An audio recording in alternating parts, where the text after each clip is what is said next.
السلام عليكم ورحمة الله تعالى وبركاته مشاهدينا الكرام في قناتكم محمد سبور السوقر. اليوم نتحدث بخصوص لاعبين، لاعب من إسبانيا ولاعب دولي جزائري، بخصوص حسام عوار.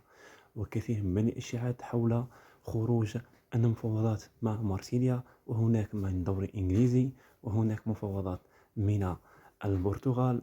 فهنا الخبر الرسمي. نتمنى الفيديو ينال إعجابكم، فلا تنسوا الاشتراك في قناة. السلام عليكم بخصوص. نبدأ على بركة الله. حسام عوار، خرج إعلامي سعودي بأن حسام عوار باقي في الاتحاد السعودي إلى غاية انتهاء عقده 2028.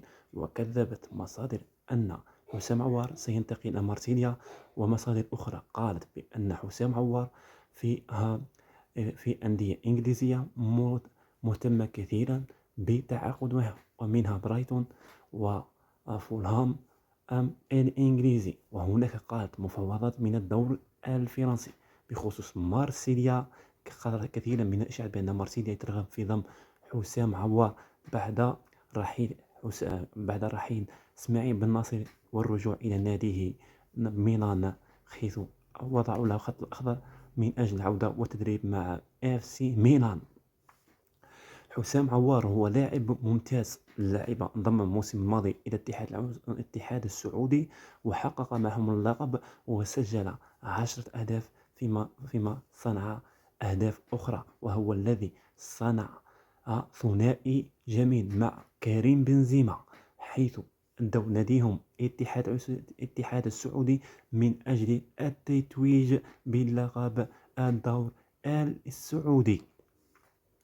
وأكدت صحيفة أن أكد الصحفي علي أحمد بأنه حسام عوار ليس للبيع، ولا يوجد أي نية الاتحاد السعودي في بيعه لتسويقه من أجل مغادرة الاتحاد السعودي. وهو الذي سيشارك الموسم إن شاء الله المقبل في كأس آسيا واتحاد السوبر السعودي فيما. ونتمنى من حسام عوار أن له التوفيق وذلك. ومن بخصوص الانتقال اللاعب الدولي الإسباني، وهو الآخر لاعب ذو شاب 22 سنة، خريج أكاديمية ريال مدريد، وهو لاعب مدافع أيسر. بعد أعطى ضوء أخضر إلى ماندي من أجل مغادرة ريال مدريد، وأتوا به. وأخيرا كان يرغب في ضمه تشافي ألونسو في التعاقد معه قبل المونديال، ولكن 4 مليون يورو رفضتها بنفيكا. وهو اليوم حسم رسميا انتقال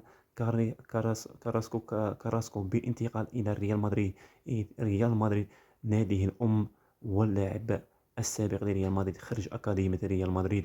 وهو لاعب ممتاز يتميز بالدفاع الصليبي، يعني صلب كثيرا من الدفاع، ولاعب ممتاز. وهو ظهير أيسر، ظهير ممتاز جدا، يلعب ظهير أيسر، يلعب من جهة الهجوم ومراوغ، ويصنع أهداف كثيرة. وهو ما شاهدناه أمام برشلونة عندما أبدع في إيقاف لامين يامال بإيقافه في المباراة الأولى، ولكن بعد غيابه في المباراة الثانية فعلوا ما فعلوا بنفيكا وتم إقصاؤهم. وهو لاعب ممتاز جيدا جدا، ويتميز باللعب الصلب جدا من ناحية الدفاع والهجوم. ممتاز، سريع ومراوغ، ويجيد التمريرات الحاسمة والتوزيع. وهو صفقة ناجحة لريال مدريد. ما هذا يؤكد بأن ريال مدريد الموسم المقبل إن شاء الله سيكون له كلمة في الدوري الإسباني ودور أبطال أوروبا. فنتمنى الفيديو ينال إعجابكم، فلا تنسوا الاشتراك في القناة. والسلام عليكم.